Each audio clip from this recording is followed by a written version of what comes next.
Following total atomic annihilation, the rebuilding of this great nation of ours may fall to you. That's why we here at Vault Boys WV will take you on an oral tour of the beautiful state of West Virginia.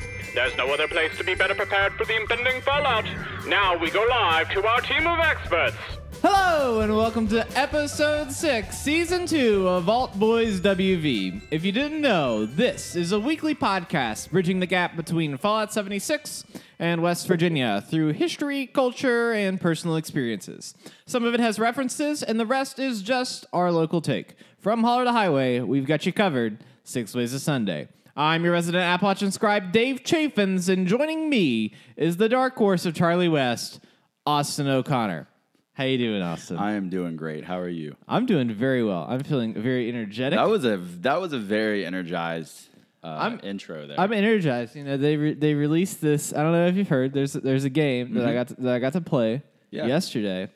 Red Dead Redemption? Yeah. Well, wait. No, that's a different one, I think. Madden 19. Madden 19. Yeah, I was real jazzed about Madden 19. I'm feeling real good. Had a nice weekend. Went to another Fallout location this weekend, not featured in Fallout 76, called The Pit. The Pit. Pittsburgh. And got to go up there, walk around a little bit, go to a curiosity shop, enjoy my time. Got a really nice, what do you call it? I went to this, I forgot the name of the diner that I went to, but they had a croissant French toast. Ooh. Oh, and that was real decadent. I really like that. Did you go to Permane Brothers?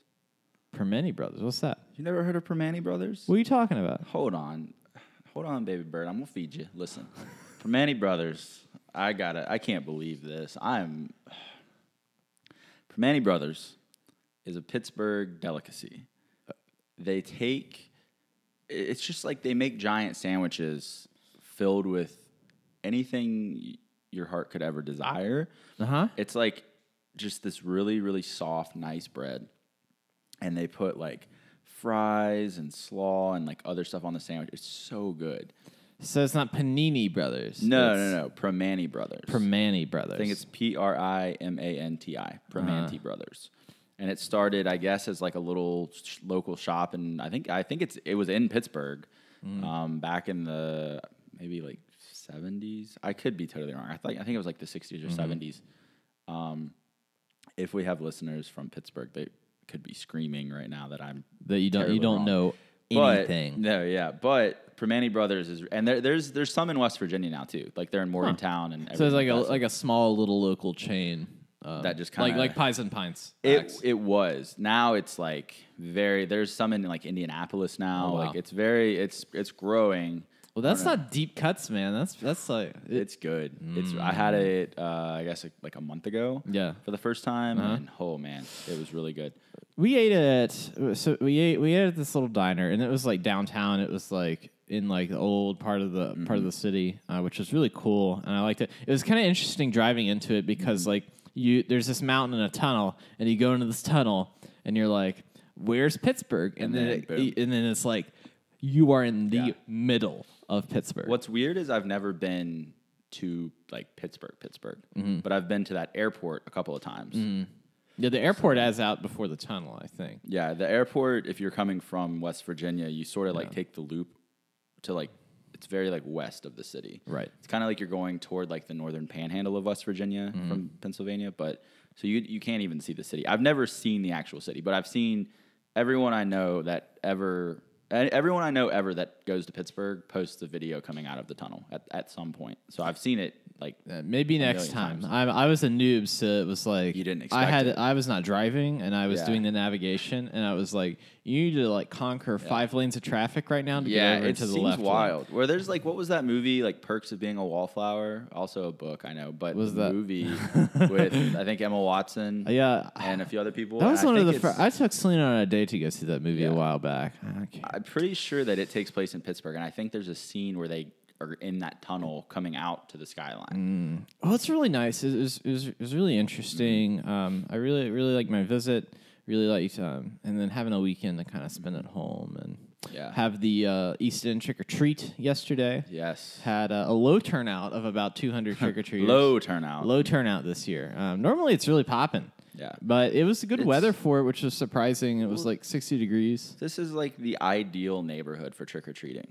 Yeah, it is. You really can't beat this. Like, houses are so close together. There's a lot of, bigger houses. It seems like a lot of the families are very involved in the trick or treating and the police welcoming. department is in the neighborhood. Yeah, so it's safe, and it's just like four streets in a row of just like a mile of houses on each side of the road. I joke and say that they bust the kids in, and literally last night I saw I saw the buses, an actual bus. Yeah, I joked about that to one of my coworkers, and I was like, "Yeah, my buddy was telling me that they bust the kids in," and she was like, "No, they do. Like they do every year."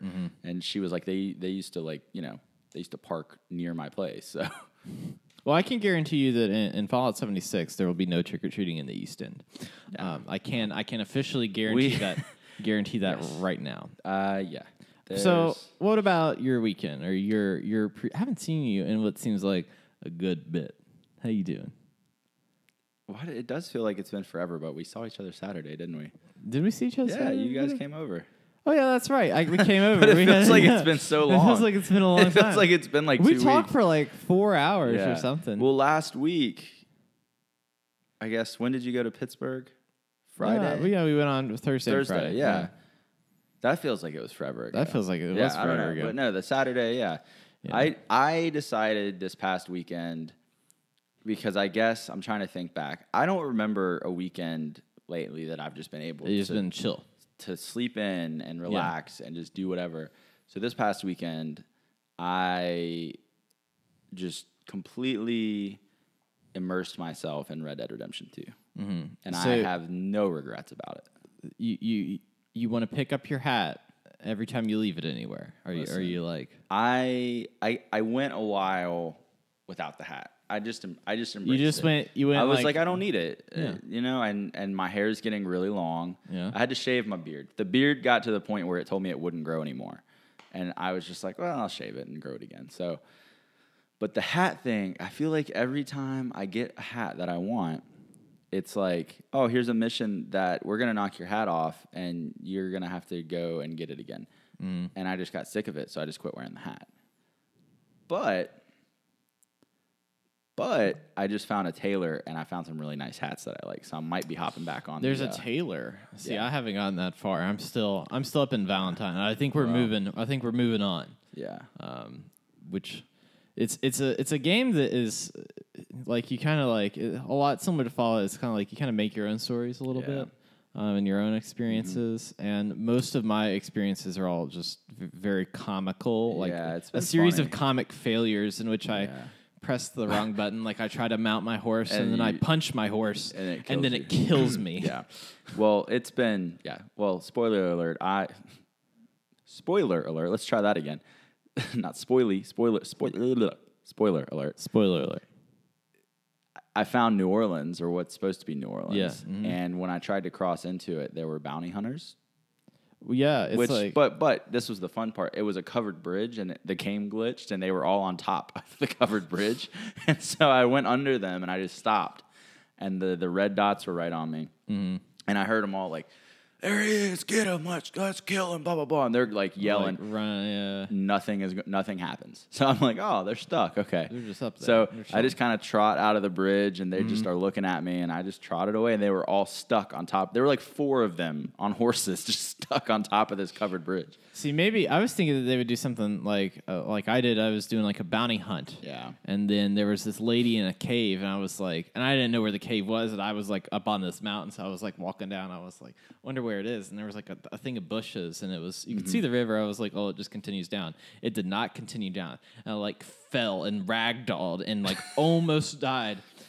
And this guy sitting by the campfire was like, oh, there he is. There's the bounty hunter over there. Hey, how you doing? And I'm like rolling on the floor. Well, the stuff on Twitter I've seen about it has been really entertaining. It was like the one lady that says, she's like, I think it's her horse died or something like that. She's like, my horse died. Can you give me a ride back? And she's like mid-speech, and a deer just comes out of nowhere and just like trucks her, and she goes flying across the road. That, and then the there was one, and it was like 100-hour work weeks for this, huh? And it was like the train started leaving during a mission, and it's just pulling away, and then all of a sudden your horse is just like flipping and like rolling with it, like up under the train. And yeah, so there's been a few. Comedic. Which, when you make a game that big, I feel like it's literally impossible not to have some weird kind of bugs. And at least when they're weird, they're hilarious. Yeah, there's comic relief in them. Yeah. It's not like it's ruining the game. It's not anything detrimental. But Often I feel that way about previous Fallout games. yeah, You know? it's always like, something. It's it leaves you with a It's laugh. entertaining. Yeah, I agree. Well, with that, we're going to get into our brand new updated segment called From Appalachia. Oh, ho. Yeah. Let's do it. Austin, so with this new segment, we've got a few things. First, we've got some PSAs, and then we're going to talk about our experience in Appalachia. So for the PSAs, I have some beta times here. So this is continuing throughout the week since this is released on Wednesday, October 31st at 9 p.m. Catch us every Wednesday there. We're going to be on your podcast services, so you should come and give us a little listen, 9 p.m. For tomorrow, November 1st, which is a Thursday, the beta's actually been extended on all platforms to run from 2 p.m. to 11 p.m. Eastern Standard Time. And that was changed due to the issue. There was a little issue with the PC version where it deleted, something happened, and their game data got deleted, and then they had to re-download it all at the same time. Yeah. And then that was a pain. But, you got to break it early for a reason. You got to rather it happen on a beta day than on the launch day. We were fortunate. And so we spent, 3.5 hours? Yeah, we used... Honestly, I loaded in at like 6:50 and it let me in. That's so nice. It was honestly a few minutes early, That's think. breaking news. Yeah, 10 minutes news. early. You're crazy, man. Now, I can't guarantee that, that'll happen every time. Well, I mean, it's just because of your special credentials, Yeah, So for Saturday, November 3rd, it runs from 5 p.m. to 9 p.m. Eastern Standard Time. And then on Sunday, November 4th, it runs from 2 p.m. to 9 p.m. Eastern Standard Time. And those are the last days for the beta. And then we wait for 10 days, and it'll be a very long 10 days until the game comes out Wednesday, November 14th at midnight. Boom. And that's all the PSAs I have for today. So let's move in to our next portion of this conversation. So, Austin, we got to play Fallout 76. We did.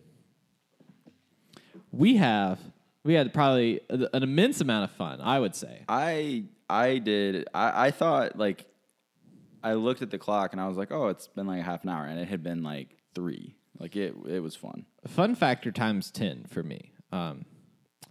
My first impression is, and I wanted to spend it kind of playing it multiplayer the first way around, since that's a new thing. I'm going to do some solo play for the later on betas, but as a multiplayer game, for somebody who doesn't like multiplayer games, fantastic. It felt to me like, it still felt like a Fallout game. Mm-hmm. It didn't feel multiplayer. It felt like it was just... You were there with your buddies. Yeah, you're there with your buddies. It didn't feel like it had to be PvP at first, because I loaded in before you did in my own little solo world there, and there were other players, obviously, and I saw them, but I didn't. None of us really cared about each other. Like I helped a few people. A few people helped me with some enemies, but which was nice because I was getting wrecked there for a minute. But at no point was I like, man, I wish this was single player. Like, it didn't matter to me. It still felt I was looting stuff and I was looking for stuff and I was finding holotapes, and you don't feel like you're pressured to really even care about the other players if you don't want to. Right. Which is that was what I think most people's biggest fear was going to be, is that you have to play with others. Right. But then when you and I kind of broke off, other than your friend joining in with us, we didn't see anyone. It was where we were. There was nobody else. Yeah, and you would think Charleston, because we were in Charleston, big area of the map. This map is so large that for 3 hours we didn't see anyone. We didn't see a single person. No. And when we saw the first time seeing the person, it was just our friend that had loaded in behind us. I was like, oh, look, there's someone, and then you're like, oh, I know that guy. Okay, cool. Yeah. Like, it was just. That's my buddy Cody. Yeah. He kind of plays the games very similar to how I play them. But going back to, I think, what we said a few weeks ago and what some people in their reviews had said from the Greenbrier event, before we realized that was your friend, it was sort of a surprise to see someone. It was kind of like, oh, look, another person. Oh, crap. Yeah, and it kind of gives you that sense of... Well, he was standing there. He had on sunglasses and a leather jacket. And you were like, look at this cool guy. Yeah. So it kind of is one of those things where I am excited about it because I realized, I was like, is this guy going to be a friend or is this going to be a situation where we might have to fight him or what? And I kind of like that. I'm like, people are unpredictable, and that just adds a new element of this is a real person we're looking at right now. And being able to talk to people and just, which I was so mad because when I loaded into mine before you got in, there were like 3 people. I could hear them. They had mics, and they would not talk back to me. I was like, ugh. I had people that were trying to talk to me when I was trying to load into it. Yeah. And I didn't realize because I haven't plugged in my headset in like 2 years. And so I realized that I was talking to them, and I was like, Selena, I don't know how to move the... I was just like talking out loud to Selena. I was like, I wonder how you get to the social menu and blah, blah, blah. Yeah, that was a little confusing to me, too. I had this other go, hello, hello, hello. Are you there? Well, everyone, when I started, I saw like 4 people get guns like that, like right off the bat. Yeah. And the people that had guns, I saw the little microphone going. So I was like, hey, guys, where did you get the guns? And dead silence. So at one point, I was like, oh, that's how we're going to play it? All right, cool. And like, I was pissed. I was like, y'all just going to leave me like this with a hatchet? Okay. That's good. But eventually, I feel like we did well. We like loaded up on some weapons. At first, it was kind of hard to find. So let's go back. Let's go back to the beginning. Okay. So we get in, and I've seen I actually skipped the very first cutscene. Yeah, because we've seen it like a million times. Yeah, just because doing this podcast, you gotta watch a bunch of stuff. Yeah. And so I did create a character. I didn't spend very much time. Yeah, I kind of rushed through that. I'm excited that we can change that anytime we want. And I'm excited to go back. Yeah. And like put up some like photorealism on this guy. Side note, I wish they would do sort of like what 2K Sports and like EA Sports does, where you can like upload a picture of your face and it maps everything. Yeah. That would be a cool update, I think, if they could ever do that. I think it's different maybe for us because we're like, we are in West Virginia and this is us, and it's cool because we're from ourselves, and people don't want to play as I would always play as like the dad version of myself whenever I'd play, and so I'd have like a little like old school mustache or something. I looked like a total creep. I thought about giving myself like long hair and like the biggest beard imaginable just to be like a true survivalist, but I just gave myself dark hair and a little bit of a beard, kind of, and then I was like, all right, I want to play. So. Yeah, I didn't spend much time, and frankly, the vault, like leaving it, I was like, I kind of want to explore, but then I got lost. Yeah, even though you have all of these like vault boys like pointing places, I was like, I want to go to the overseer's office. Yeah, and by the time like I was turning a corner, the vault door was open, and I was like, well.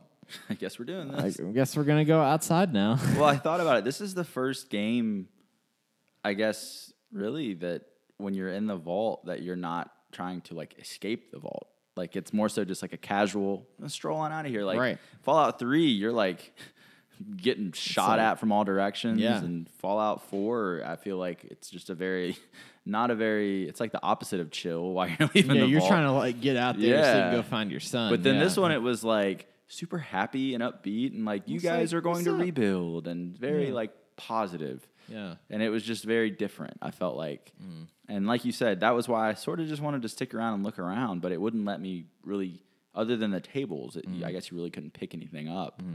But the only thing I didn't like about the beginning was it was really hard for me to find a gun. That could have just been me. I don't know. Since I watched the YouTube videos for it, everybody is like, number one tip is we found it very hard to find a gun. They had to get some people to tell them where it was. And it's like right outside the vault door, there's this body over to the right. And you go to this body, and there's like a pipe pistol there.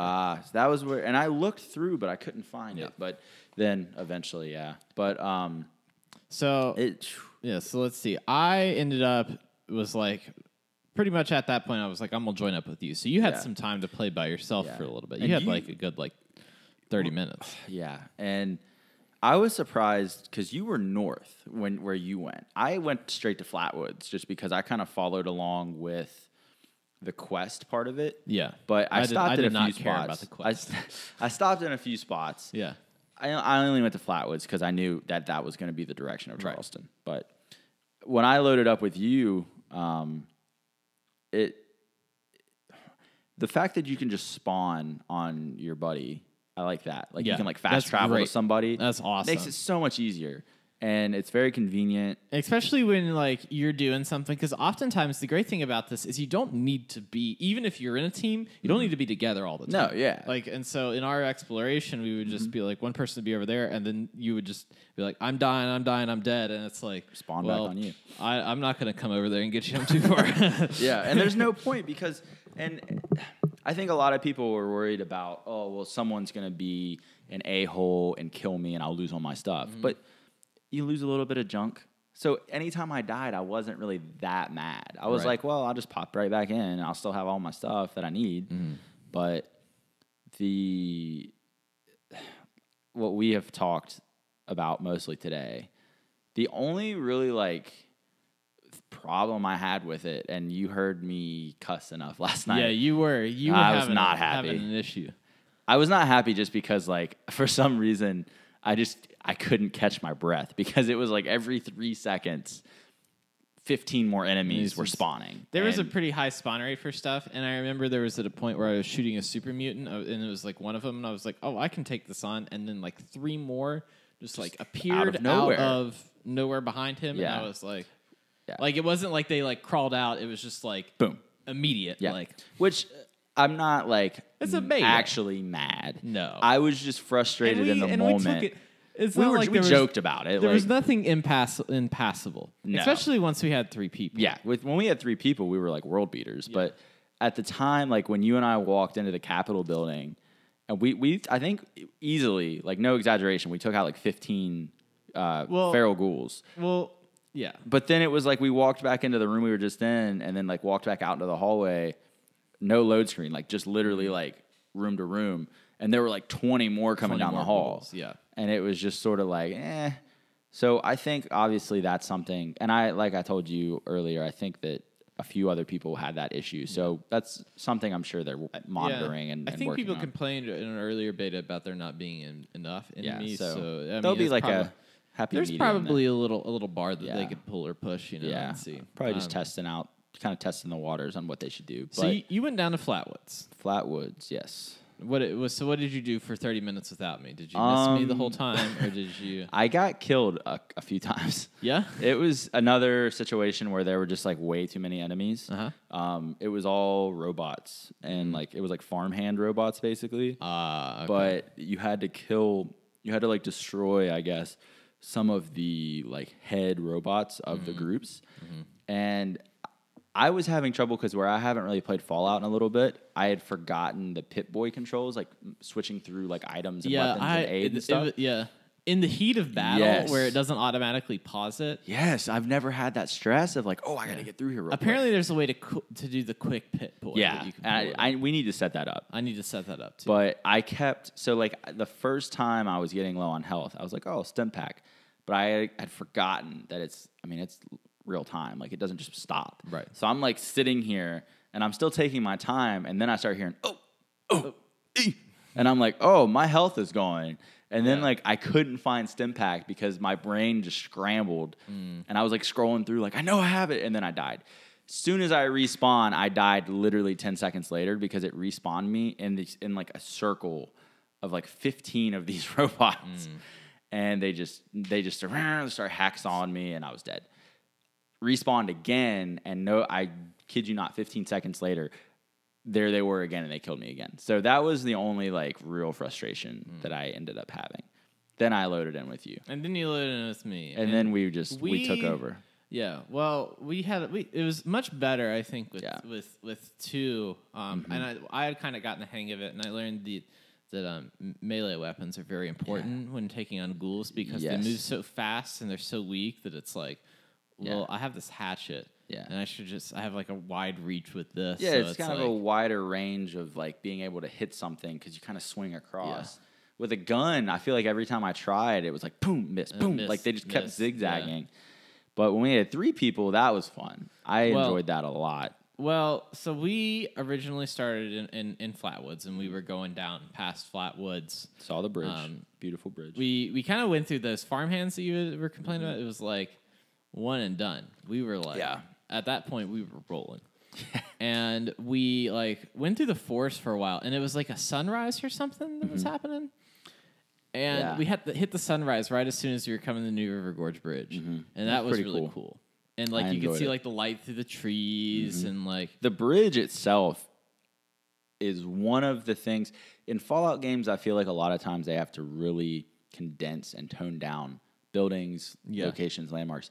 That bridge, I feel like, is one thing I saw yesterday that seems to do it justice. It's big boy. It's a big bridge, and it is a very big bridge in real life. So I think that was very well done by them. I would agree. Yeah. Because that thing, like, you look up and it just spans across the whole screen. I mean, it's crazy. So that was cool. And then it's not too far from Charleston. Well, we ended up walking, like, we went under the bridge, and then we were like, okay, we want to go to Charleston. We haven't seen any actual footage from Charleston. This is where we live. Yeah. Like, you would think Charleston, there would be more out there of it. And by the way, as a heads up, there's going to be some, I would say, minor spoilers for a quest with the responders. I don't think it's anything particularly story related, but we're gonna be talking about Charleston, and so we're gonna be talking about some of the stuff we did in there. No like proper names really. There's no characters or anything involved or like pieces of the overall story. There's not really much that we did that is gonna be like a big spoiler. I mean, most of the stuff that we did, we saw in like the trailers or in some capacity, some sort of video that I think even Bethesda has posted. So the general idea of what we did has already been out there for months. So we are going under the bridge, and we come out the other end, and then the first building I see looks exactly like my house. And my house looks exactly like all of the other houses in the East End. It's like an old, large house. Yes. And I was like, "Oh, cool! Well, there it is." Even though it was on the what I guess you would consider the west side of Charleston, we were like, "All right, there it is." And then we started the onslaught of the super mutants, and we were like, "What is going on?" That was another time I died. Yeah, you died. I managed to stay alive. You were just out there hacking away. Yeah, I had the machete, and because in this one it feels like you're more agile, and so I'm like weaving through the different stuff. I'm like doing the weaving motion here in the studio. That would have been a good time for like Butcher Pete to play on the radio because you were just like hacking away, just hacking going. And whacking and slashing. Yeah, you were getting it because I was sitting there like on my hands and knees dying. But I didn't want to respawn because I was kind of enjoying watching you just take those people down. So I had played Fallout 4 a few months ago on a survival mode run through using only melee weapons. And so I was like, okay, now my training will pay off in this version. And it really did. And I was sad. I think my fire axe broke, and I was like, I'm mad at that. But then I had my machete, and it was fine. Because the axe... It's pretty good. It's pretty good. We had a multi-purpose axe, but then when we got that fire axe... I haven't even used the fire axe. Oh, you haven't even used the fire axe? No, because we got that... Well, anyways. True. We're getting ahead of ourselves. Getting ahead of ourselves. Getting excited. So we ended up going... killing those super mutants, which is a pain. And then we start walking down the street. And we're like... Okay, here we are. We're in Charleston. We're in downtown. We're looking down, and it's like, oh, wait, this is Washington Street. There's literally a sign that says Washington Street. And Washington Street's like the main drag here. We could throw a football from your front porch and almost hit Washington Street. Yeah, I bet you could. Like, you could probably kick a football. Like, in all honesty. Yeah. Probably kick it and hit it. But we were like, oh, cool. And then they had the Charleston Herald building. Yeah. Which was really cool. One of the churches downtown, there's like a big collection of churches downtown. They had one of those there. And then we got to the East End. And the East End, it's gone. Yeah. And not like it was like too small to condense and they just left it out of the game. It's just in no, ruins. it's there. It's just gone. Yeah. It's just like wiped out. It Yes. is like completely destroyed, like fallen into the river. A big mess. Not a good spot. And so we were taking photos of like, here's where my house would be, and here's where your apartment is, and here's where. It was fun. Because like I tried to find mine because I live right next to the Capitol, and I was like, well, there's nothing here anymore. So nope. We did see the South Hills Bridge, which is kind of cool, and then the little train depot that they have a restaurant called Lowry's in. That was cool because, like, as you know, I run to that bridge and back every day, so it was cool because it was surprisingly accurate. It was. Yeah, and like some of the recreation on it was like, okay, yeah, they took some photos. Yeah, definitely modeled it after the real thing. But yeah, Charleston overall, like, and I kept looking back at the photo that we took with the Capitol behind us, like with the like when we were up on that thing, right? And which is, I believe, on Twitter now. Yeah, all the pictures are on Twitter. I've got some more. I just put them all on Twitter this morning. I'm gonna put up some more on Instagram or something, so you'll be able to see them all. But when you look in the background behind the Capitol, like the way the hills are and the tree, I mean, it looks very. They mapped it really well, I think. It makes sense, like directionally. Yes. How everything. For the most part, it all looks right. It looks correct. It's smaller, of course, but everything is smaller. But it's in the right spot. Yeah. For the most part, it's like all along the river here, right in the line. It's like surrounded by these very like thick mountains and stuff. And if you looked over, that way toward the west end of town, there was the Nuka-Cola plant, which would be the John Amos plant, which is that direction. So they put everything in the right spot, I think. You see, and the thing, you didn't listen to the radio. No, I had the radio off because I had the chat in my ear, and then I had what was going on in the game, so I wanted to listen for sounds of the enemies and stuff. So see, I thought you had like the headset that goes over both ears. No, I just had the that's what I do. That's okay. That makes sense then. You're fancy. You're fancy. I'll hit you with the link. It's actually mine were like $20, and they're my favorite ones I've ever gotten. That's good. So you don't have to pay because I used to have Turtle Beaches, and they just were too much for me. These are like $20 on Amazon, and they're amazing. So we'll see. We'll see what the budget lasts. But I'll talk to my CEO. But you listen to the sound to the normal score, I guess. Yeah. One of my favorite things about Fallout is the soundtrack. Like I love the first time I played Fallout 3 and the ink spots. I don't want to set the world on fire played and these old songs. And it made me feel some type of way. I was like, man, I think that was when I fell in love with the game, was when I heard the songs. I was like, this is true to like, this is just the right feeling. Like they nailed it with Fallout 3 and the sounds and everything.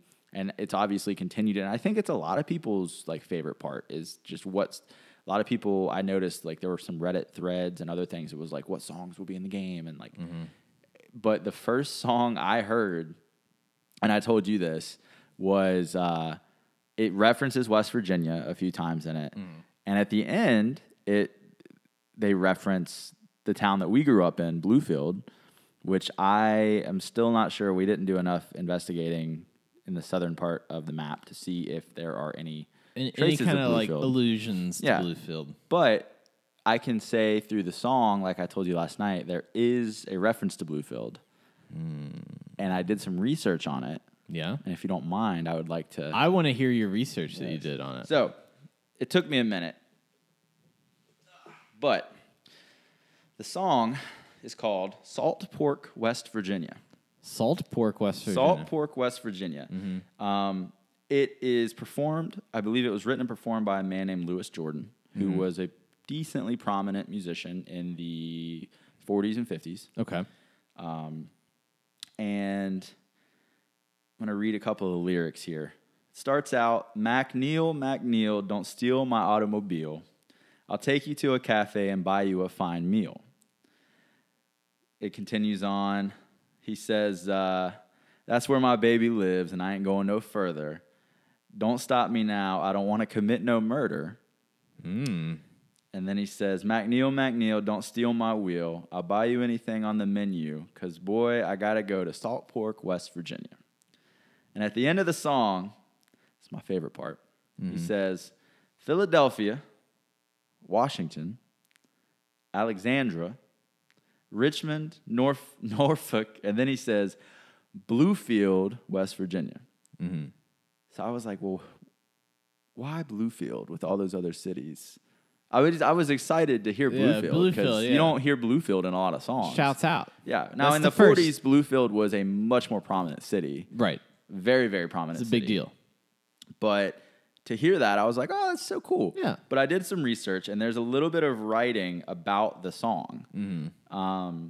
So in the 40s, Louis Jordan, the man that sings the song, he used to perform a lot in West Virginia, in the southern part of the state especially. Right. He was arrested in Mercer County in Bluefield for suspected drunk driving in the 40s.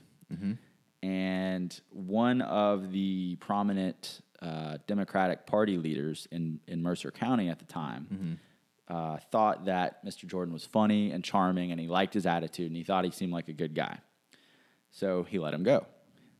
And in kind of saying thanks, Louis Jordan said, well, let me buy you a meal.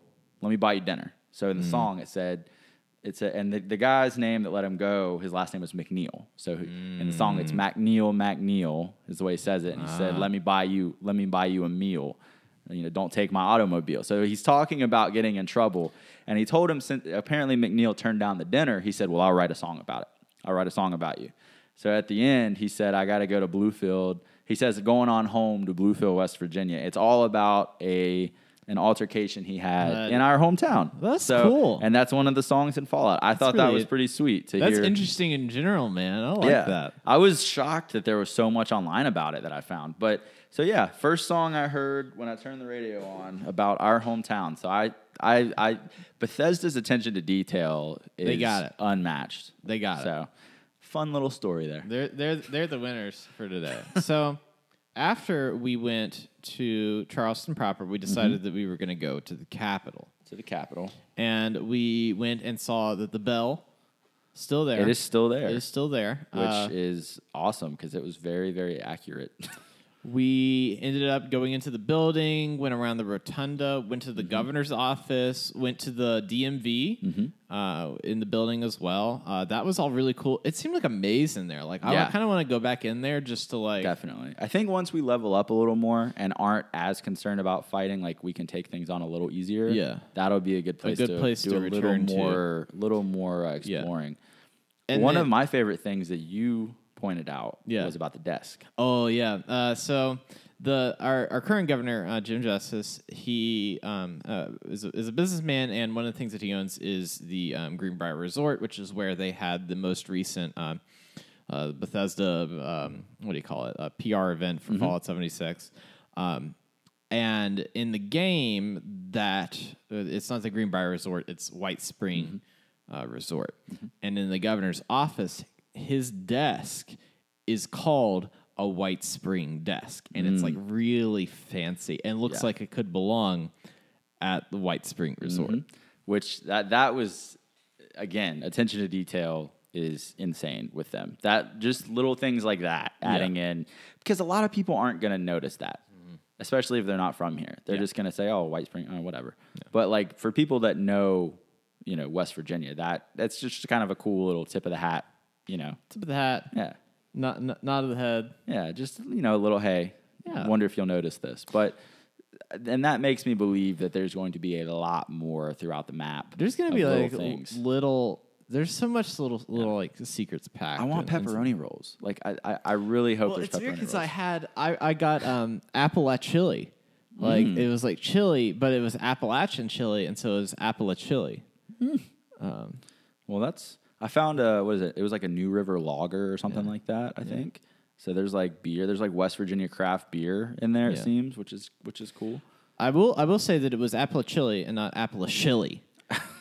Chili. No, chili. Chili. At least it wasn't Appalachia. Appalachia. We can take this layers right now. Yeah, we can go deep dive on chili we found.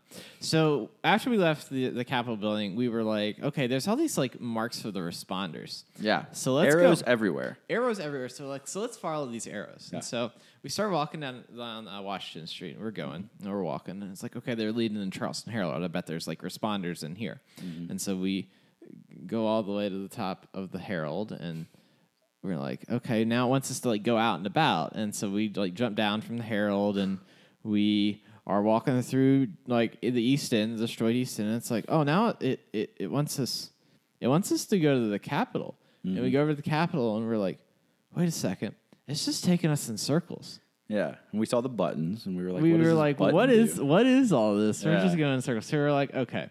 And so then we wanted to go over to South Hills, mm-hmm. which is across the bridge up there, and we did. And we ran into a level 14 snallygaster, and with two people, still got murked. We got destroyed. So word of advice, PSA: until you get up to like level 15, don't try to fight those things, especially alone. We haven't even done an episode on snallygaster, and it's like.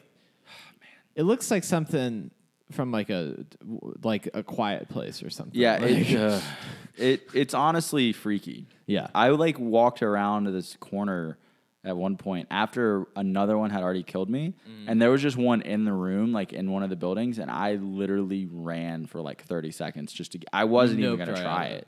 Because even like you said, with two of us, it took a while for three of us to take one out. Yeah, and so about that this time, I had a friend that loaded in, and he's a Virginia native. Close enough. We adopt him. We bring him in, and he tried to listen to the podcast, but he decided it was too spoilery for him, and so now that he's played it, he's going back through the backlog, and it's like through all of it. So, wonder how long it'll take him to. It'll take him. Let's see. It'll take him about 16 hours. God, we've been doing this a while now. Yeah, we've got. What is this episode? I don't want to read that out again because I mess it up every single time. It up the first time. So he joined in, and then we went back to the snallygaster, and we like. SEAL we were Team like, "What's up, dog?" It was like. One of us, I got behind a car. You two, got on the other side of the building, and we just started, loading in on the snallygaster. And the snallygaster didn't know what to do. It was like that commercial where the kid, wants to play football, but the kids bully him. So he goes, and his mom drives him around to pick up all his friends. Yeah. The kids are, lifting weights and, saving people from burning buildings. Yes. We, teamed up, and we came back, and we were just ready. We were just ready for action. We were like, here we're about we that go. Action, boss. So in the words of Marshawn Lynch. We ended up getting the snallygaster. And then I think a little bit earlier we saw this drone. We were up on the top of this building, and there was just this Amazon delivery-esque drone. And you were real excited. I was because I was doing something. You were like, Austin, look. Look, and I was in my little I was in the cooking thing and I was hitting circle trying to get out.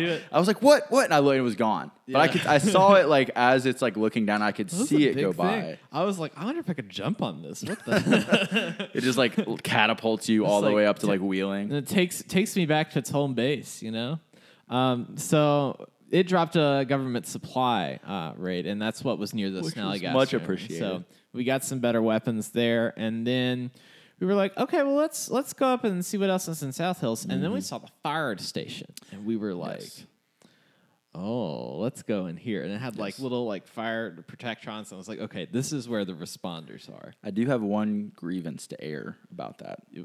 I didn't know this was a Festivus for the rest of us.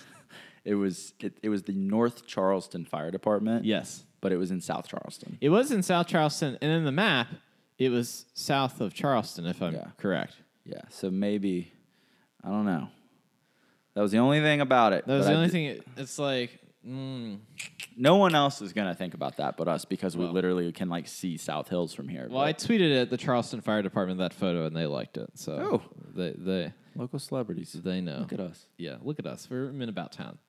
And so they were probably like, what? We're in there, and we're just kind of doing some looting, and then we come across these terminals, and it's do you want to take the written exam for your like fire breather responders exam? We were like, okay. And so we start answering this like test, and we're like, we start failing it, and we're like, okay, what do you have for this, and what do you have for that, and what did you put in for that? See, I came in after you guys took it. I was off doing other things. You were off doing other stuff. And then when you guys finished it, I had listened to you all answering, so I just went through it. Yeah. See, we got to figure it out for you. But we took the test, and then it was like, okay, continue the next part of the test, and it was like they're trying to like make us firefighters, which I think is rather interesting. So, because I had been saying I want a firefighter suit for like an hour or so. Right. So to segue into a little bit about firefighters, I have some interesting information on the Charleston Fire Department, the actual thing. Hit Hear us some with of that? So in 1845, the 1st Firefighting Battalion was formed in Charleston, consisting of 2 hand pump wagons. Their headquarters were in the old Academy building on Quarrier Street. In the event of a fire, they were summoned to the station by a triangular-shaped hand gong by striking it with a heavy hammer. They would then pull the pump to the nearest water source, climb onto the wagon, and manually operate to pump the water from force onto the fire. So in 1866, the Charleston built its first hydrant system. Before this, the fire department had to rely on the Canal River, Elk River, and cisterns that were located in various parts of the city for water to extinguish fires. So they were like putting their hoses all up in the nasty old river, pumping it in, putting it on the houses. So in 1893, the city fathers, which I thought was an interesting terminology for them, decided that they had enough money in the treasury to have a paid fire department. And the first paid fire department consisted of 3 men, which was W. Bud Callahan, who became the first fire chief, R.J. Stallnaker, and L.C. Roy. They began their duties on December 14th, 1893, with the Silsby engine, a team of horses, and 15 alarm boxes. In 1921, on January 3rd, the West Virginia state capitol caught fire and burned for several hours in Charleston. Charlie Walker, it's like a famous name in Charleston, died in the blaze, and 4 others were seriously injured. Among those seriously injured was Charleston firefighter Oscar Thaxton, and in March of 1922 succumbed to his injuries. 1947, the Kelly shift is introduced for the firefighters. They would now work 24 hours and then would be off for 24 hours every 3 weeks. They would have 3 days off in a row. Prior to the Kelly shift, firefighters would work either 6 a.m. to 8 p.m. or 8 p.m. to 6 a.m. shift, alternating every 2 weeks. They would work 7 days straight and have 1 day off. So they were working all the time. In 1966, on July 19th, the worst fire in Charleston's history occurred, totally destroying Sanctuary of Christ Church United Methodist on Quarrier Street, which is what that church in the game is modeled after. Quarrier Street? Quarrier Street. It's Quarrier Street. It's Quarrier Street. I will die on this hill. I'm going to die on my hill. It's Quarrier. I live closer to it. You're crazy. I live way closer to Quarrier Street. You're crazy. How about you get off my street, you Canal Boulevard, baby? Oh. That's right. So let's see. Worst fire in Charleston on Quarrier Street. While undergoing renovation, the fire started in an interior hall where the oil-based paint supplies were stored. The fire traveled up the interior wall and into the ceiling structure of the entire building. 1996, on June 26, the fire department merges with Charleston Emergency Medical Services, CMS. The CMS had been in service since 1972 and was originally named the Charleston Emergency Ambulance System, which, as we know, with the linking, is one of the first, I guess, notices of responders in Fallout 76. I'm done. You're done? You heard it here first, folks. You tried to quit twice now in this whole podcast. You really tested me today, all right? Firefighters. So this is like the first time the responders got together was in 1996 in real life, I suppose. Well, the fact that they were pumping water out of the river seems very difficult to me. So they had to throw it over the bank, yeah, and run it down. That'd be a far run if you're not right on the river, especially when you're horse-drawn carriages, you're coming in with a wagon and you're hand pumping it. Yeah. I did the hand pumping motion. You just didn't see that. I don't think they needed to see it just because that was a very inappropriate motion just now. The way you did that. Oh, goodness. Somebody out the window is looking in here right now, what are these guys doing? But the fact that, like, just imagine, like, if they lived up near, like, where Laidley Field is right now, which is, for people that don't know, that's, like, many blocks back from the river. It'd be, like at least, like, over a quarter of a mile. And you're just running with this hose over your shoulder. And you're going. And just, that's dedication. Yeah. So that's a far run. But I thought it was cool because when we saw the fire station in the game, I was like, oh, that's neat. But I didn't realize at first that it was going to be such a prominent part like of Charleston. It's like the group in Charleston are these firefighters. Yeah.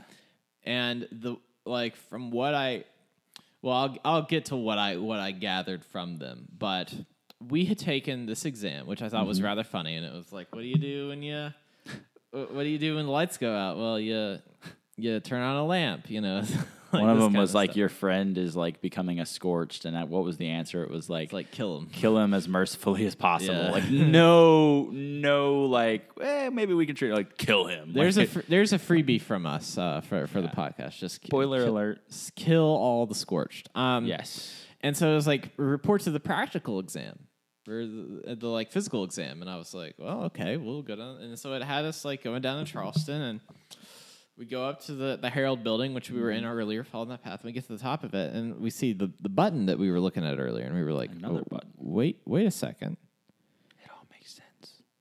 And it was like, oh, they want us to run this course. And so it was like a race. It was like a circuit that we had to run. I was stressed. It was a little stressful because once you're down in the East End and everything's destroyed, it's kind of hard to know where to go. Also, there are what are those things again? Scallygastas. Scallygas. They're still there, just chilling. They're like hanging even out. when you're trying to do this mission, so it's not always safe. Like, and I mean, when you run out of sprint, when you run out of action points, and when you got like ghouls chasing you, and you're trying to get it, so it's like you got to kind of ignore. Then you got to climb back into the building. Yes, it wasn't as easy as I thought it was going to be, but it was kind of cool. It's like you're getting different sides of this quest, and that was fun. And then the third part was my favorite, though. Well, so after that, they were like, report to the final exam. And we were like, okay. And so we ended up, it was like we went past the fire station, and we're getting closer to that like strip miner that's on. I conveniently died, and I just spawned on you when you were there. So And so I like was walking, and I kept on getting closer. I was like, this is like kind of freaky. Yeah. And there's like fire coming out of the mountain and like smoke everywhere. And I'm like, it kind of feels like, I feel like Frodo going to Mordor. Yeah. Like it was very dark and just like ominous in every way. And so I rolled up to the top, and there's this little robot named Bernie. And you're like, yo, what's up, Bernie? What you doing there, Bernie? It was at this point that we were given our they were like the coolest firefighter uniforms, which we technically aren't firefighters. We're fire breathers. Fire breathers. For the responders. Which seems really counterproductive. Fire breather, and you're trying to fight. I have an explanation for that. So sounds more badass. It does sound more badass. But then we got really nice pistols that were like, for that time. Did you get a pistol that came with it? You got like a fancy... Oh, see, I got this. I got this scorch slaying pistol. What? Where was I? It was in the requisitions. You should have in the what? When? Let me tell you something. I came first in my class. I was the valedictorian of my class, and I'll have you know that came with certain things. What? And then where was the pistol? Right after that, I got power armor. Yeah. How do you had power armor? I am appalled. But the only bad thing about when I got power armor is we ran into a little bit of a glitch on your end. That glitch. Everyone look at our Twitter account. It was sort through the amount of pictures that we've posted. You looked like if Conan O'Brien and Slender Man had a baby and only wore underwear in the wasteland. Got really buff in the chest. You were like bouncing around with like arms that reached like your kneecaps when you were just standing straight up. Yeah, I looked I looked a fool. Yeah. But on my screen, I looked 100% normal. But then it got real creepy because when we were in the mine, you just started levitating like this through the map. Oh, you were just levitating and like your neck would like get long and like twist off. And that's the real horror. I was standing here like shooting the ghouls and like you kept like glitching across my screen and back across, and you were just like in your underwear, but your back was built like the Hulk. Yeah. But then your arms were really skinny, and you were just like prancing about. Like it was the creepiest. It legitimately looked like a villain in like a Silent Hill game from like 2004 or something. It was terrifying. So I found this power armor, and then I got out of it, and it was like I couldn't get into the power armor because it had too high level of stuff on it. So I took off all of the armor pieces and then got into it so I could claim it, and then I stored it in my inventory. Yeah, see, whatever. I don't See, want, that's whatever. you gotta be. You weren't valedictorian. You did a good job. Moving on. All right, that you almost had strike three. Sensitive subject. Almost had strike three just now. Unbelievable. All right. So it was like, okay, go proceed to your final examination. And so we go. It's like there's like a mine shaft. Like Yes. So we walk in. Very creepy mine shaft. And it looks like we're like near a volcano. Like I was glad I wasn't alone. I'm not gonna lie. from the outside. And so we go into this shaft, and it's like there's like a bolted door, and we have to open this door. And we start walking down this like mining area. Yes. And everything is on fire. Everything. Literally everything. We couldn't help but step in fire and get hurt. Yeah. No matter how hard we tried not to, we still did. And there was an immense amount of scorched in there as well. It's like an understatement. And we just fortunately we had just gotten our gear. We had just kind of Got some weapons. we had some weapons. And But we still. made it through. But it looked like the gates of Hades. It literally looked like you were descending into hell. We looked in the what is that movie? My Bloody Valentine, where it's like the guy in the miner's mask and they're like going through. It kind of looked I mean, we probably looked creepy too. If someone would roll up on us with our fire axes and Yeah, guns and shotguns. But can we talk about how I still don't completely understand what our mission was down there? Well, it was like go proceed to the beacon and light the beacon, and it was like We okay. went down and hit a button, and then We it was hit over. a button, and then it was like, okay, what does this do? And then Yeah. we were kind of waiting around, and then it was like 30, Yeah. 30 scorched. We were just all running in circles, just shooting our It's like- guns and like slashing Yeah. away.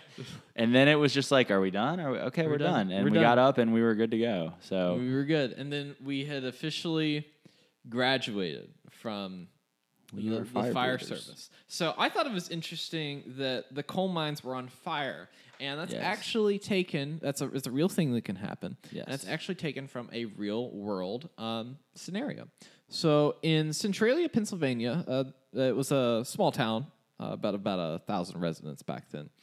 It was like West Virginia, and it had a mining economy, and everybody essentially worked for the mine. So in the town cemetery that was located beside an old landfill, every year before Memorial Day, they would go and clean up the landfill by setting the refuse that they had there on fire, and that would kind of burn it down and condense the ash so that it could be moved. And that way, they would have a more pleasant experience at the Memorial Day celebration. So during the 1962 cleaning, the fire of the landfill worked its way to a nearby open strip mine that set fire to several veins of coal deep below ground. Residents noticed steam coming out of rocks near the landfill and sent investigators to check out the disturbance. By this time, the fire below ground was so large that they needed to pump water down the shafts for 20 years to fully put out the fire. The state government intervened, of course, and hired a steam shovel operator that costed $20,000, but the fire was spreading so fast the operator couldn't work the hot coal and rock that was on fire out of the mine fast enough as it was growing. So the state then sanctioned a slurry to be pumped into the mine to flush it out, and that costed $42,000 and lasted 3 months and also didn't work. In 1966, the federal government stepped in, and they tried to dig trenches, to isolate the fire, dig trenches, and then fill those trenches with fly ash, which is a byproduct of coal. Yeah. And that project costed $2.5 million. And guess what? That failed to stop the fires. So we're adding up a little bit of money now. Yeah. Now we've got probably, a little over $2.5 million invested into this. So residents were suffering from illnesses that were born from the gases that were escaping from the ground because of the fire. So it was like carbon monoxide, methane, hydrogen sulfide. And it was essentially going into their home basements. And so like their carbon monoxide alarms were going off all the time. Yeah. So in 1972, they began measuring the progress of the fire by boring holes into the ground. This was later thought to have backfired as it only fed more oxygen to the fires below. So they're trying to measure the temperature, try to put some holes in the ground to like get down there and do the measurement, made it worse. And that just allowed oxygen to go down there. In Big 1978, the federal government shut down the main excavation pit, hoping to stop the oxygen flow, but this left the mine gases that were also down there nowhere to go but people's homes. Big yikes. The first business to close was the local gas station in 1979 because the underground gas tanks were reaching dangerous temperatures. So it was heating all of the ground around it. Yikes. In 1981, sinkholes began to form and nearly killed a local child that was 12 years old, and he apparently immediately sunk down to his knees, and then the ground started swallowing him up slowly because it was just all hot ground and in the crevice and everything. So he was almost eaten. Can you imagine how terrifying that would be? They saved him apparently, but at this point, the federal government allocated $42 million in order to relocate the citizens of Centralia, and they began demolishing their homes. But it wasn't it was like a voluntary thing, like we're going to pay out your home. But by 1988, there were 42 residents left, and as of 2010, there were only 10 residents left. In 2012, the state tried to fully condemn the town, because obviously it ain't working over there. Yeah. But the local mayor and residents filed suit against them. All 5 of them? All 7 of them. 7 of them, okay. Yes. They eventually settled, and the state will own their property only after the current resident's death. The 7 residents involved were also compensated a total of $218,000 for the eventual deed to their land. So they're allowed to live there.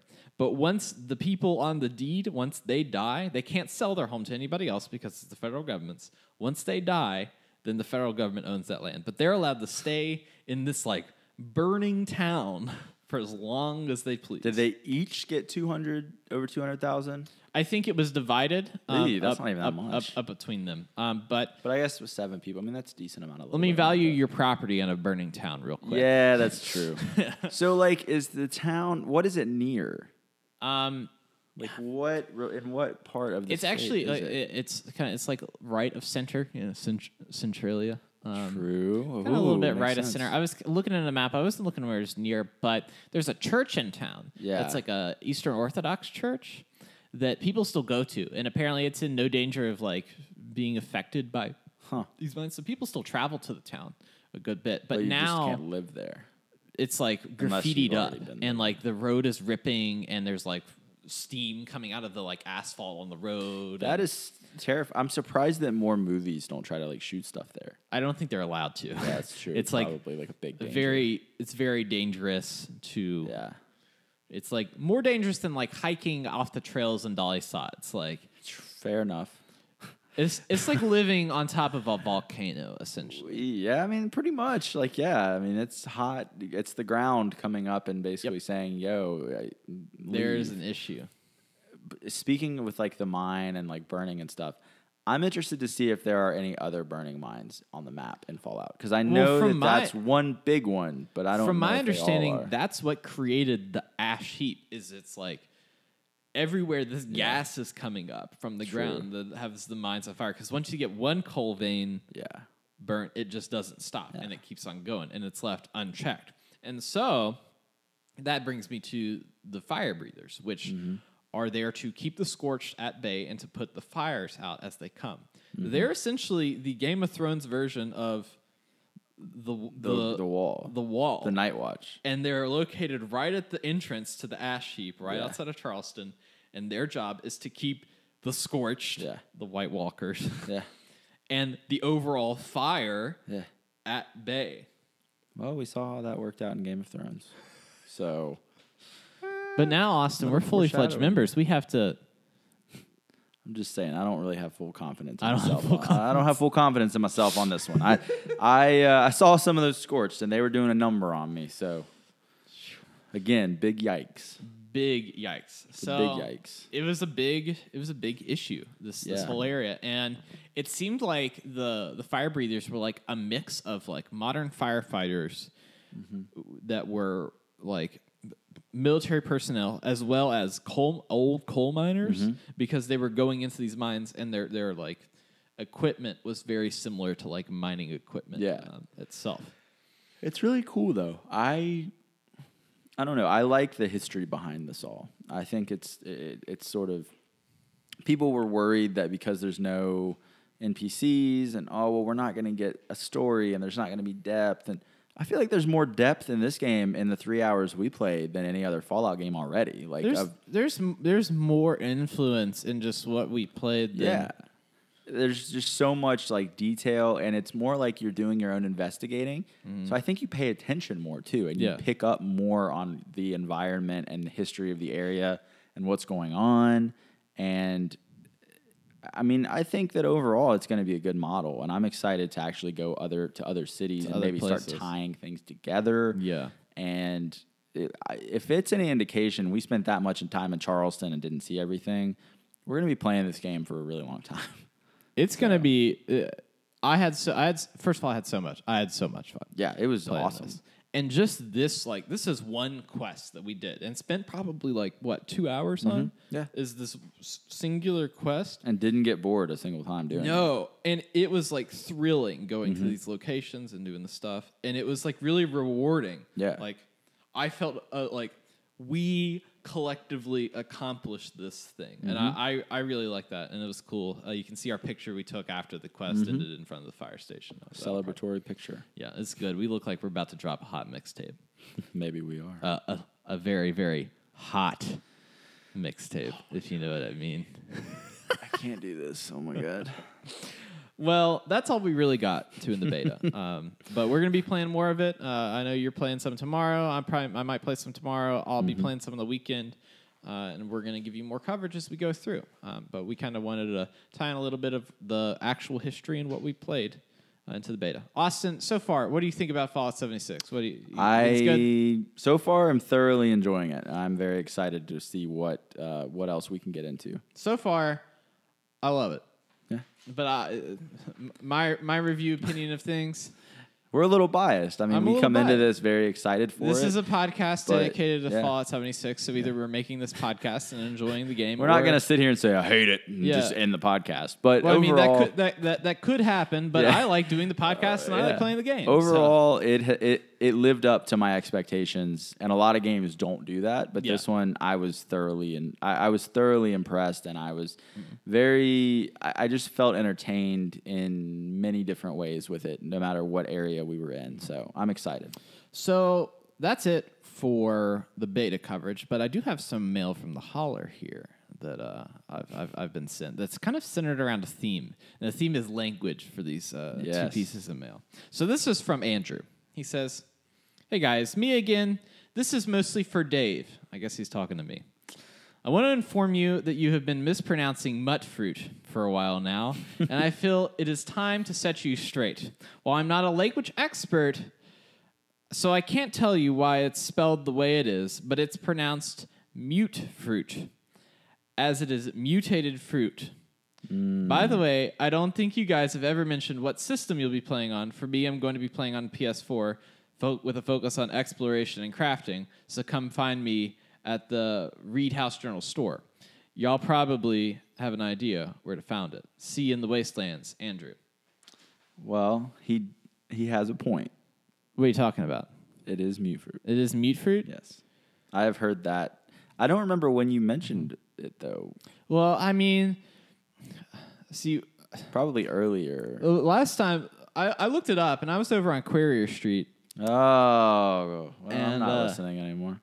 And we were down there. It's been fun doing this podcast. It's been real fun, but no, that's a good correction. I'll have to remember that, but I'll also jokingly probably mispronounce it continually, and that can be like a running joke we have, Andrew. So And then we are both on PlayStation 4. We're both playing on So PlayStation 4. come join our team. And I too am interested in, guess what? Exploration and crafting.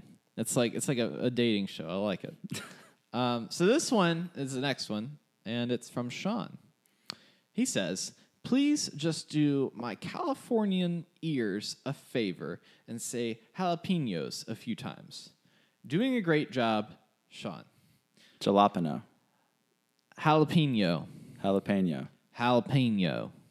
Jalapeno. Jalapeno. That's what I think he expects us to like. Jalapenos. What was it in Napoleon? He's like, dang it, Napoleon, fix stuff, dang Dang Casadilla. Fix stuff, dang Casadilla. But no, jalapeno. Is there a wrong way to pronounce it? Jalapeno. Jalapeno. I can't roll any. Jalapeno. I can't roll my tongue on anything. I don't think you. Puerto Rico. I just. I can't roll my tongue unless I'm talking in like a insensitive accent. I have like a painfully just basic accent. I feel like so it's. I don't know. You, to people not from West Virginia, you probably have a West Virginia accent, Yeah. but here you don't sound like you have an accent. Yeah. But I've been living here too long, and now my accent's coming back to me. And also, Sean sent us a picture of him at the Green Bank Telescope, which I thought was interesting to mention. He went. That place is sweet. That's where he went. So shout out to Sean over in California. Enjoy yourself some jalapenos on your pepperoni poppers. I do enjoy jalapeno poppers. I will not lie. I'll put jalapenos on a pepperoni roll. That's a game changer. That is a game changer. All right, so I have some announcements just to let you know of our upcoming schedules that we have going on and some events that are going on in the community. So Lore Party, which we recently did a collaboration with, they're having an extra live stream on November 3rd at loreparty.twitch.tv. So you should go check them out and support, I believe they're doing the Akron, Ohio Children's Hospital. So go check those guys out. They're a bunch of nice guys. Maybe I'll play with them if I'm feeling spicy, like a jalapeno. So next week is going to be kind of a different episode. It's an episode that I've actually had on the books for a little bit, and it's with my mother, and we're talking about the Hatfields and McCoys, which I think is like the quintessential West Virginia story. Absolutely is. So I get it from the horse's mouth with this, and she's the one that taught me all about it and has all the connections and the family tree. I have family tree documents sitting over there, and we're going to tie it all up together. And after listening to it, I noticed that she definitely has an accent. Yeah, I don't think she's slipping that past anybody. I don't think anybody's going to say that she doesn't. I maybe could do it, but she sounds delightful and cute. I love your mom, though. It was great to talk to her. She is a sweet woman. She is. And then there is a Reclamation Day party on November the 9th, starting at 7 p.m. at Marshall University. And so we had John Barton on the podcast, and he's kind of been organizing that. I would stay updated with the Facebook event. There's been a few little changes in there to take away the Saturday event that was going in there. And now it's a concert and a hangout, just a general party for Fallout. But I think at Marshall University, if you're there during the day, they're having like a community like Marshall University beta day. And it's in the event is what, in the John Morris room? I think so. That is, if you are attending and have not been to Marshall, I went to Marshall, so I can halfway help here. You go into the Student Center, and it is up the stairs. There's only like one main stairwell there in the middle of the Student Center. And it is, as soon as you get up the steps, you just go down the hallway straight ahead, and there's a very large room fit for a very fun Fallout party. Yeah, that'll be good. Then the next week, we have, of course, Fallout 76 comes out on November 14th, but we'll have a podcast one day early to kind of celebrate because that'll be the last time that we get to make a podcast before the game comes out. Might be the last time you ever hear from us again. It might be. We might just not ever come back. We'll just play the game. Be having so much fun that we just won't come back. That's not true. We'll be back. We want to talk about it because we'll want to go on and on. But that's what I'm calling the Reclamation Day episode. Ooh. Coming out. And who knows what kind of fun little tidbits we'll have planned for that. That'll be a fun. It's like, You're just a wild card, aren't you? Let me tell you something. I may be pulling like BuzzFeed top 10s and stuff. Like I may write a speech. I may play some music. Okay. I may tell you some terrible jokes. That sounds like almost every day. I'm down with it. Down with the clown till I'm dead in the ground. But that also allows us with doing this Hatfields and McCoys.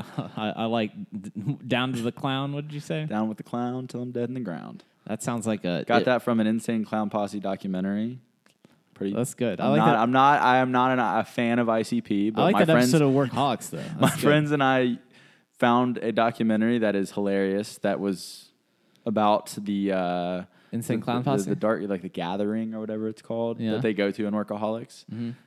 Highly recommend it. Very funny. There you go. Back to what you were saying, though. But before our Reclamation Day episode, November 13th, I recently got to guest on a D&D style podcast called Well, That Didn't Work by the Not Working Crew.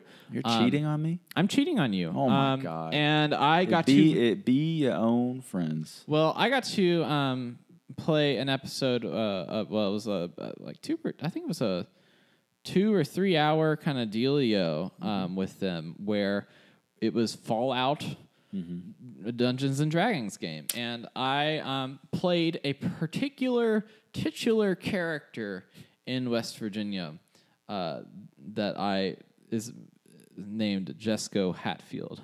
Oh, inspired by Jesco White. Did I solve all of my problems by dance? You will have to find out. Well, the answer to that question. You know what? I hope it was worth it. I hope that you had fun. Well, we're getting close to strike 3. I better end this real quick. This is the last time that you're never going to... What was the wife swap episode, King Curtis? You're never going to see this face again. And he walks away. Yeah. So, like I said, it's been fun doing this podcast. It's been fun. Mm-hmm. Well, then maybe I can entice you, though, because Season 3, we've got some special stuff going on that we're going to utilize our little small community we have here for the podcast. Just like that, you draw me back in. I'm drawing you back in. I wish I knew how to quit you. For the reviews that we got on iTunes, we got 2 new reviews from JRAD9686 and Mason MSU. So thank you for rating and writing a review on iTunes. That's the #1 place you can give us feedback. You can comment on some of our YouTube videos.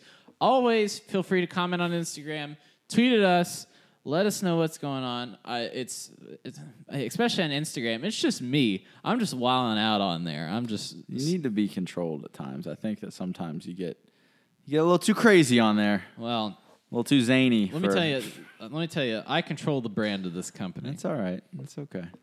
I'll let you know. I'm gone. You're gone. What about Season 3? Wednesday. What about Season 3? I said until next Wednesday. Oh, okay. You're gone until next Wednesday. That's fine. So, for today, Austin, guess what? It's your favorite thing. That's it. Peace! Don't forget to email us your questions at vaultboyswv@gmail.com and check us out on social media at vaultboyswv and tell your friends.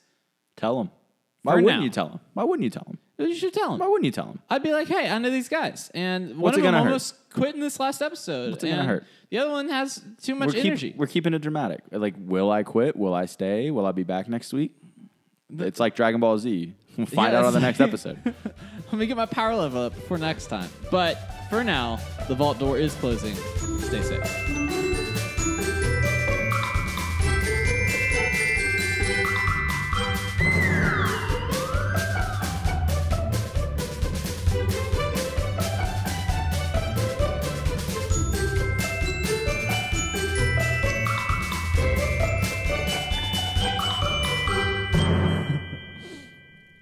Hello and welcome to episode 2, season 4.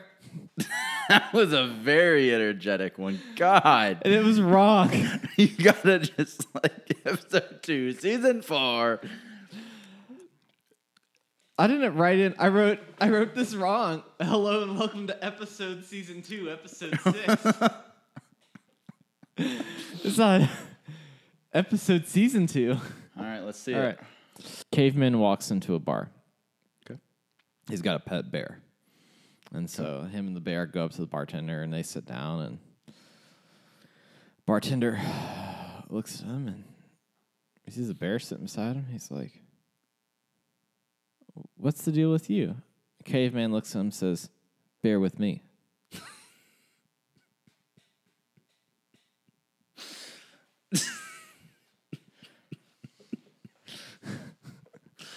Jesus Christ. I got a better one. Short, simple. The skeleton walks into a bar, goes up to the bartender, orders a beer and a mop. Why do I hang out with you? I'm done with you, dude. I'm done. I'm leaving. Do the podcast by yourself. Jeez. Oh, man. Ugh. Due to contractual obligations, I cannot do that. I cannot leave the podcast itself. All right.